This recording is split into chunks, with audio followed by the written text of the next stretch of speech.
If you make $500,000 a year, society tells you that you have officially won the game of capitalism. You sit comfortably in the top 1% of earners in America, having a wardrobe that costs more than a decent car. But there is a massive, uncomfortable lie hiding behind those paychecks that nobody in the elite circles will ever admit out loud. Right now, more than 1/3 of those people making $500,000 a year are secretly living paycheck to paycheck.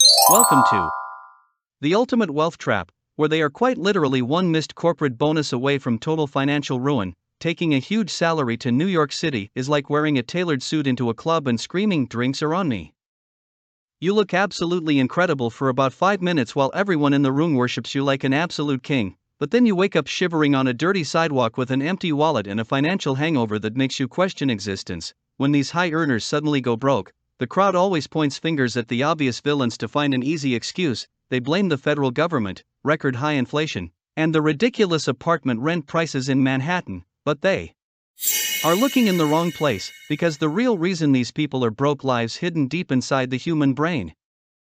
Let us meet our test subject for today, a 35-year-old senior director on Wall Street that we will simply call Bob. The base salary plus the end-of-year bonus of our guy equals a perfectly round $500,000. Bob has everything society tells you to desire, from the private club membership to the heavy gold Rolex watch on his wrist. He lives in a luxury apartment in Tribeca, making him look like an absolute financial god on paper. But let us do the actual math, because the math of New York City is brutal and the tax departments take almost half of that money. Just like that, the take-home pay drops down to $275,000 before his luxury Manhattan apartment burns through another $80,000.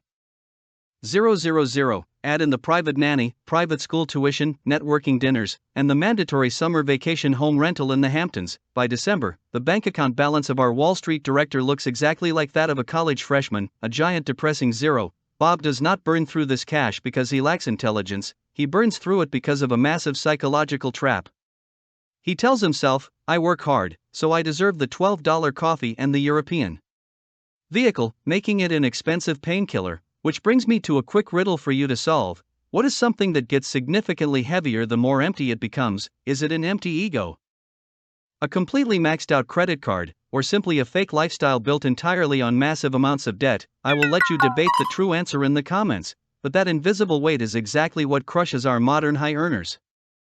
Here is the twisted truth that the financial media refuses to tell you. Because the ruin of our guy Bob does not happen from a bad spreadsheet, his complete financial destruction actually happens because of behavioral finance, specifically a psychological trap called the Diderot Effect. When you buy a $3,000 tailored suit, your old watch suddenly looks incredibly cheap, so you go and buy a $10,000 watch.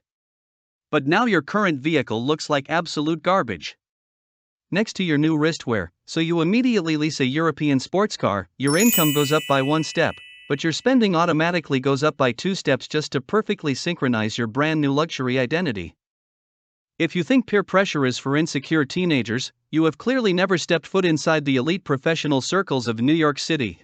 In this town, the brand of your briefcase and the zip code of your apartment are not just physical items, they act as brutal relationship filters. If you do not upgrade your lifestyle to match the people around you, you slowly get completely pushed out of the important elite social network, and in the financial capital of the world, the network of a person is the only thing that generates future money, so you are forced to spend cash. This brings us to the biggest illusion in the modern world, which is a core concept that you learn about when studying the psychology of money.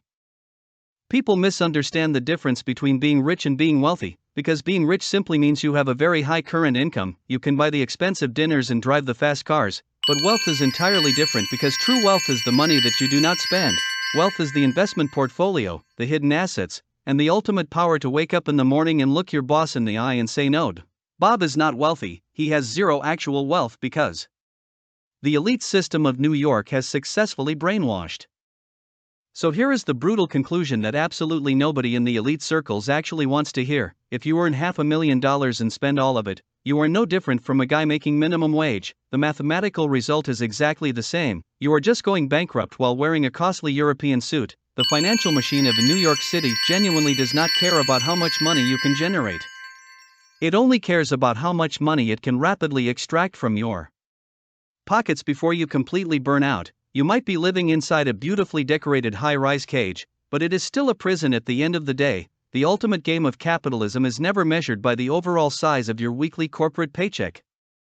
It is measured entirely by how much capital you actually get to keep when the music finally stops playing. You can either build actual wealth, or spend your life working to upgrade the size of your shiny prison. Are you building a portfolio for your freedom, or working 80 hours a week to fund the luxury of someone else? Drop your honest thoughts in the comments below, and let us see who is actually awake in this financial simulation.